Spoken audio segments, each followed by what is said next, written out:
మాలిని దేవి multi speciality hospital, Christian పేట, 5వ line, కావలి.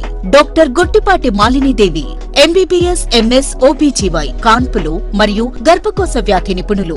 Malinidevi multi speciality hospital నందు అందించు వైద్య సేవలు: సాధారణ కాన్పులు, సిజేరియన్లు, లాప్రోస్కోపిక్ ద్వారా గర్భసంచికి సంబంధించిన ఆపరేషన్లు, ట్యూబెక్టమీ, పిల్లలు లేకుండా operation, high risk pregnancy, ectopic pregnancy మరియు గర్భసంచి నీటి బుడగలు, గర్భసంచి జారిన ఆపరేషన్లు, రొమ్ముగడ్డలకు చికిత్స, నెలసరి ఇబ్బందులకు చికిత్స, మెనోపాజ్ సమస్యలకు చికిత్స చేయబడును. స్త్రీలకు సంబంధించిన అన్ని సమస్యలకు చికిత్స చేయబడును. పిల్లలు లేని వారికి ప్రత్యేక చికిత్స కలదు. ముఖ్య గమనిక: మా హాస్పిటల్ నందు కాన్పోయిన తరువాత తల్లి బిడ్డను ఉచితంగా మా వాహనంలో క్షేమంగా ఇంటికి చేర్చబడును. మా హాస్పిటల్స్ ప్రత్యేకతలు: ICU, lab, AC and non AC rooms, 24 గంటలు మెడికల్ షాప్, ప్రతి రూమ్ నందు వేడి నీటి సదుపాయం కలదు. అత్యవసర కేసులు అన్ని వేళలా చూడబడును. సంప్రదించండి. మాలిని దేవి మల్టీ స్పెషాలిటీ హాస్పిటల్, క్రిస్టియన్ పేట, 5వ లైన్, కావలి.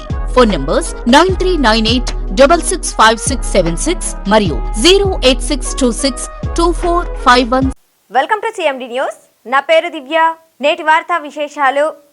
తెలుగుదేశం పార్టీ పిలుపు మేరకు విజయవాడ పశ్చిమ నియోజకవర్గం 55వ డివిజన్లో జరిగిన సుపరిపాలనలో తొలి అడుగు కార్యక్రమంలో పార్లమెంటు సభ్యులు కేశినేని చిన్ని, మాజీ ఎమ్మెల్సీలు బుద్దా వెంకన్న, మంతిన సత్యనారాయణ రాజు, సీనియర్ నేత నాగుల్ మీరా, రాష్ట్ర Aryavysya corporation director Rakesh, Syed Rafi, MS బేగ్లతో కలిసి పాల్గొన్న టీడీపీ జాతీయ ప్రధాన కార్యదర్శి, శాసన మండలి సభ్యులు బీదా రవిచంద్ర అనంతరం ప్రతి ఇంటికి వెళ్లి ప్రభుత్వం చేపట్టిన సంక్షేమాభివృద్ధి కార్యక్రమాలను వివరించడం జరిగింది.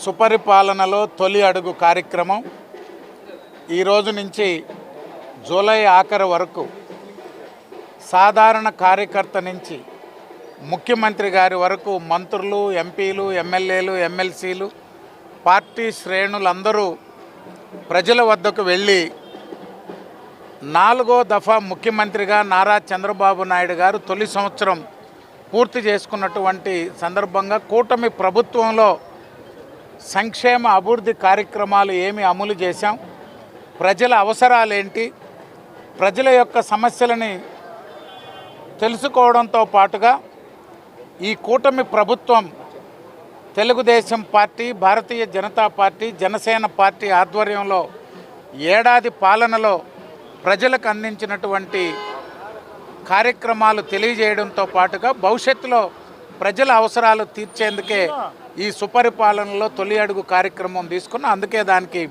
4.1 అంటే 4వ దఫా ముఖ్యమంత్రిగా తొలి ఏడాది పూర్తి చేసుకున్న సందర్భంగా ఈ కార్యక్రమం తీసుకున్నాం. ప్రజల్లో ఎక్కడికి వెళ్ళినా ఉత్సాహంగా, ఆనందంగా, సంతోషంగా జేజేలు పలుకుతూ ముందుకు వస్తున్నారు. అయినా ఇక్కడ స్థానికంగా ఉన్నటువంటి సమస్యలన్నీ వారు ఎంపీ గారి దృష్టికి, స్థానిక మా పార్టీ నాయకుల దృష్టికి తీసుకొస్తున్నారు. ఇవన్నీ తీర్చేందుకు ప్రణాళికాబద్ధంగా ఇంటింటికి తిరిగి ఈ యొక్క సర్వే చేస్తున్నాం. తప్పకుండా ప్రజల యొక్క సమస్యలు తీర్చడంతో పాటుగా వాళ్ళ ఆకాంక్షలు నెరవేరుస్తామని తెలియజేస్తాం.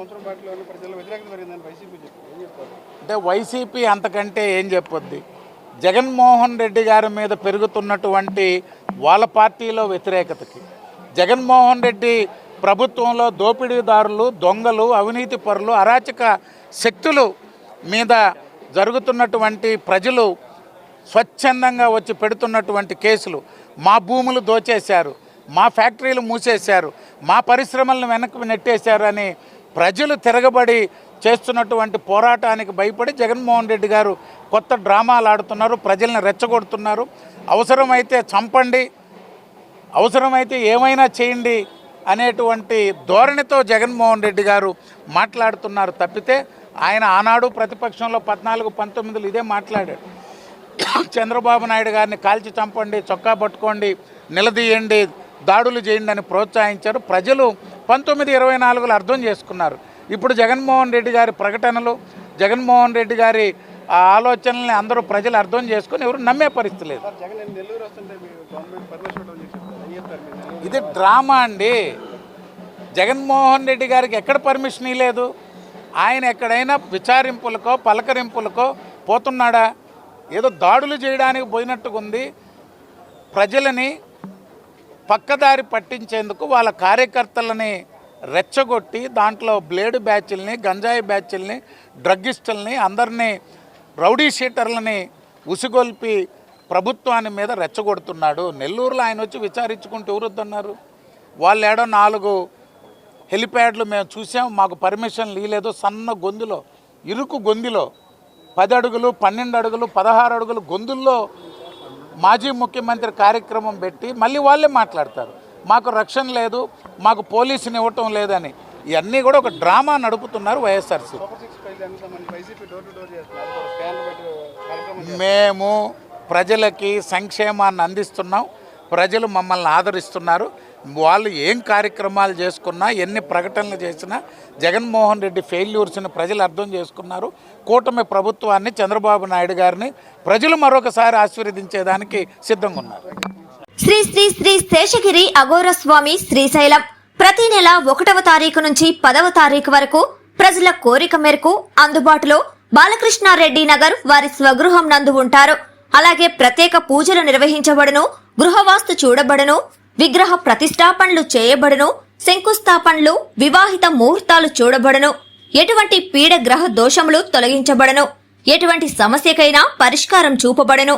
స్వామివారిని కలవాలనుకునేవారు ఈ కింది ఫోన్ నంబర్లకు సంప్రదించగలరు. సెల్ నంబర్ 9030088959 మరియు 9441803656. ఇట్లు శ్రీ శ్రీ శ్రీ రాజరాజేశ్వరి జ్యోతిష్యాలయం, బాలకృష్ణారెడ్డి నగర్ ఆపోజిట్ సచివాలయం, కావలి, నెల్లూరు జిల్లా.